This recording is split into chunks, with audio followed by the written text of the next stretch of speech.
भारत इन दिनों जिहाद और कट्टरपंथियों के भयानक चपेट में है।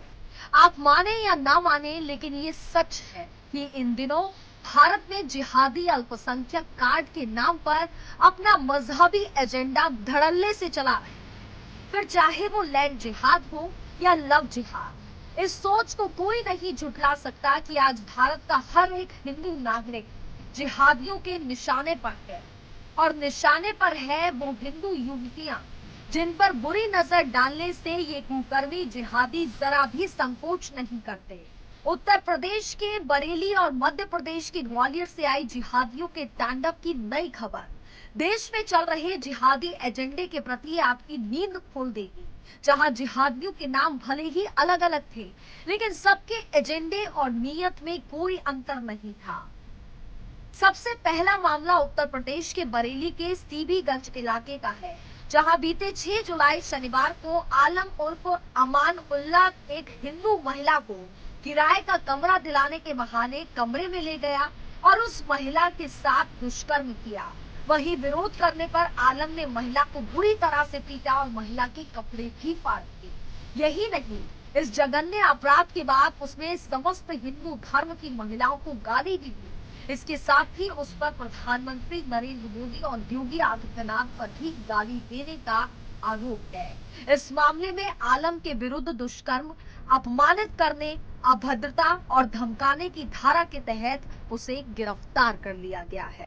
आज दिनांक 6/7/2024 को साया भोजीपुरा रेलवे स्टेशन के सामने रहने वाली एक महिला द्वारा एक लिखित शिकायती प्रार्थना पत्र थाना सीबीगंज पर दिया गया, जिसमें उनका आरोप था कि मोहल्ले के रहने वाले अमानुल्लाह नाम के व्यक्ति ने उनको किराए का कमरा दिलाने के बहाने बाग में ले जाकर उनके साथ दुष्कर्म किया गया।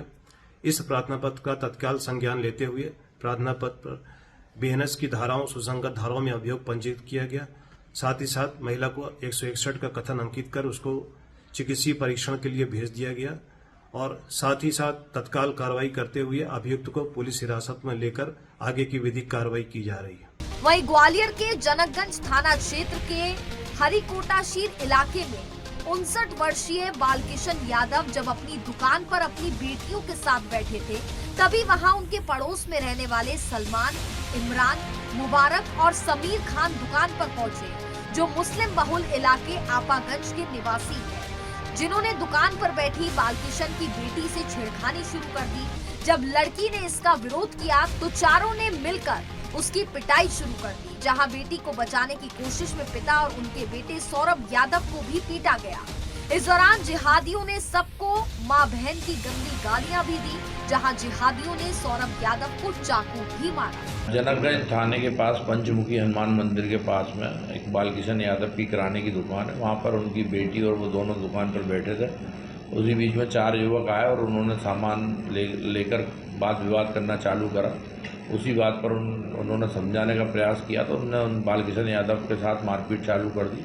झगड़े की आवाज़ सुनकर उनका बेटा सौरभ यादव आया, बीच बचाव करने का प्रयास किया तो चारों युवकों ने उनको जान से मारने की नीयत से उनके ऊपर प्राणघातक हमला किया, जिससे उसके चेहरे और गर्दन के पास में चाकू से चोट आई।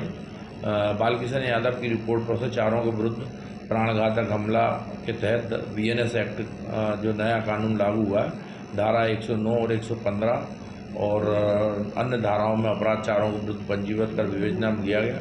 घटना की सूचना मिलने पर तत्काल वरिष्ठ अधिकारी घटनास्थल पर पहुंचे और घटना की गंभीरता को देखते हुए जो आरोपीगण है जिनके द्वारा जिक्र किया गया था उनको गिरफ्तार किया गया। 2 आरोपियों को गिरफ्तार कर लिया गया है। शेष 2 आरोपियों की भी गिरफ्तारी जल्दी की जा रही है। देश में रोज आती जिहादियों के तांडव की ये सच्ची तस्वीरें ये साफ कर देती हैं कि आलम हो या इमरान, मुबारक हो या सलमान, सब है जिहादी, सब है हैवान।